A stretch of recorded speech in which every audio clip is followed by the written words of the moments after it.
Well, I think the first point is that we want folks to hear how racism has really become the central sort of issue of justice in my life, and what I have learned having spent my life thinking about how specifically the Black community can recover a true sense of, not recover, really discover a real sense of what emancipation means. My most important statements really have to do with a summary which is captured in my book, that memoir, about the relationship between love, power, and justice. It has dawned on me that there is no easy explanation for how it is that we really turn around a history of hate and discrimination and slavery. But my conclusion is there is a resolution.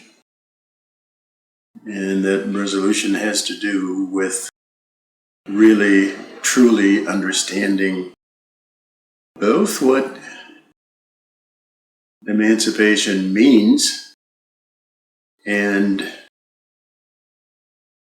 how emancipation is achieved. Then that I think is the most important contribution that I can at least identify as a result of the life I've lived and the struggles I have lived through. The variety of folks who have spoken to me about how pertinent the observations I've made in my book are to their lives, and to the degree that I provoke and raise and offer a clue about how we who are different, however, whatever the difference may be, and those of us who have suffered, irrespective of what the kind of suffering it has been, can reach a point where the hope of the society lives in us. Especially it lives in us. We have a leadership role to play. We have a contribution to make. We've got a gift that we are absolutely delighted to give.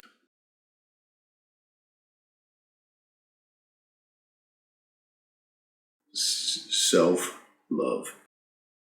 So that even though I am loved by others, I still have to somehow figure out how to transform that into loving myself.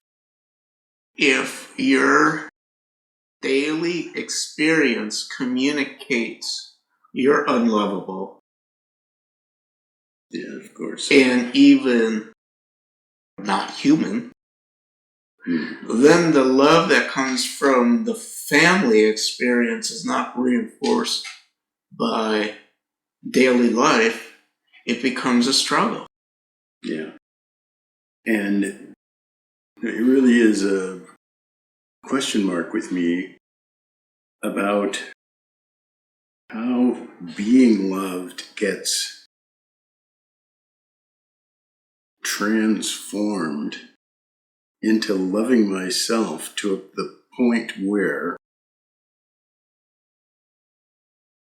no matter what folks say about me, I still know that I am fully human and lovable. And there is a transformation there somewhere, and I continue to use folks like Whitney Houston, who were just adored and eminently successful and ended up taking her own life. I say that she's one who had not found that transforming power that said, people love the daylights out of me, so of course I am lovable. No, she didn't.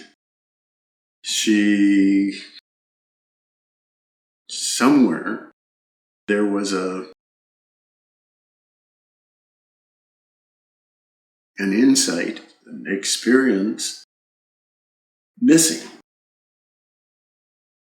Just didn't transform her into a person who, no matter what folks said of me, if I've been a miserable failure, I still love myself. That's the part that's still in this discussion I really am interested in hearing. And I want somehow to be sure that I get some help in finding out what that element is, or what that experience is that takes us from being adored. And Dr. King talks about love on its own is anemic.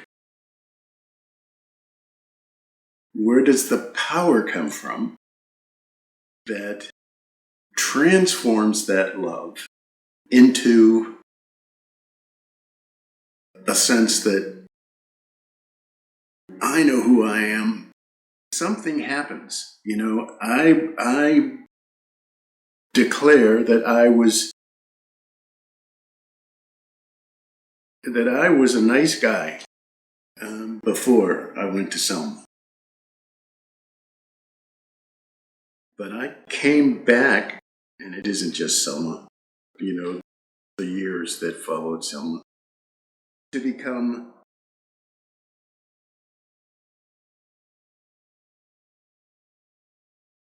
a powerful guy. Because I think it's kind of an experience. There's something that's going on those years that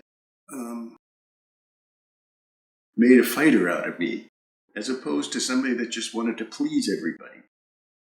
Because I know I was loved during those early days, for sure. And that did not, in my judgment, really result in my emancipation. So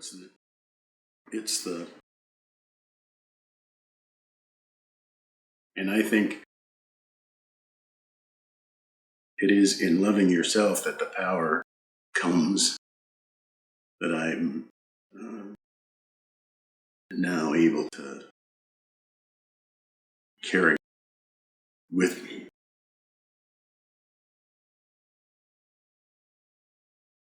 Essentially, I don't know if we can help, as folks think with us about this premise.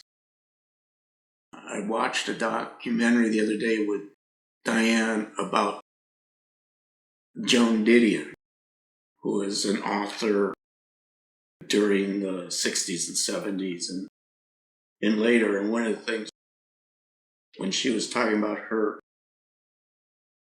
experience as a mother, and she was felt she was a failure. Her daughter had died without going into all of that. She said, I thought I was paying attention, but really it was at a glance. It was on the surface.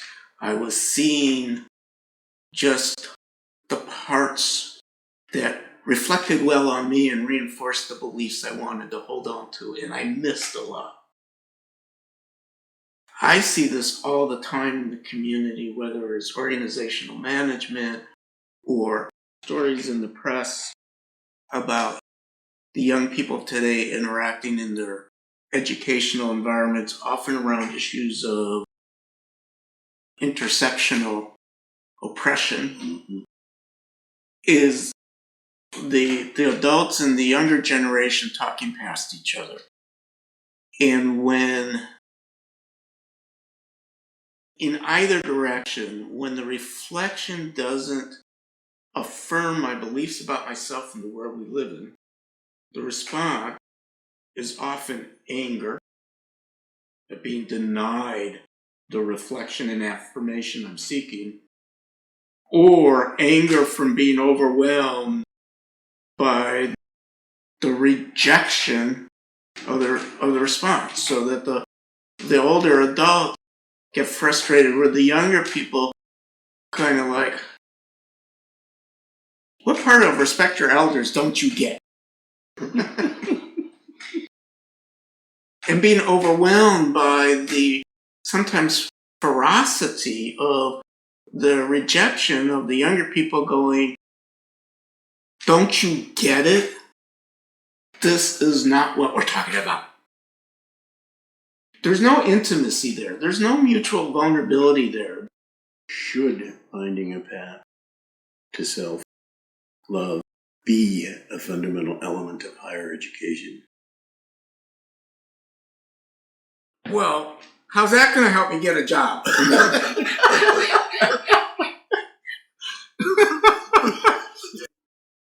The banker was a real friend of Richard J. Daley, and so it was really embedded in the power structure of the city.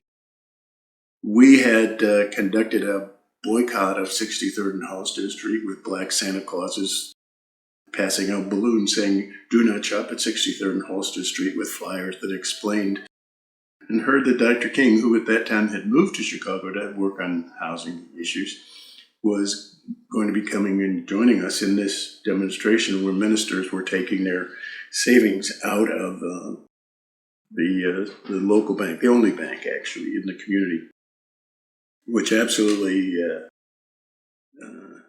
was a stunningly happy occurrence. And he did come, and we went down to the bank. We took our money out. At the end, James Orange, who's the guy with the special little hat, suggested you burn you and Dr. King burn those bank books. So we had a couple of bank books, and we set them on fire.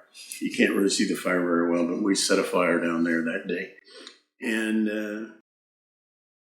that photo was taken by a reporter for the Chicago Defender, with black newspaper in Chicago, which I was fortunate enough to recover, thanks to inspiration from my son BJ, to get the copy of the photo, and the photographer sent me the original, because it's just a demonstration of the impact that Dr. King has on what I call the ordinary people, which millions of those ordinary people got up on their feet, maybe for the first time in their lives, to say, I am somebody, I count, I matter, I can make a difference. That spirit was the most vital piece of the civil rights movement. That spirit just flooded the country for a decade or more. That photo for me just captures the real gift that Dr. King brought with him wherever he went. It's a great memory, and it's a great contribution. What that meant to those of us who were struggling with a fight we were losing, that we did not think any less of ourselves. We did not back down. We did not give up. We kept on fighting, is a major revelation. You know, somehow that spirit needs to be captured, needs to be supported, need to feel good about ourselves. We need to capture the fact that we are doing something that nobody thought we could do, or that we would do, or that we would continue doing.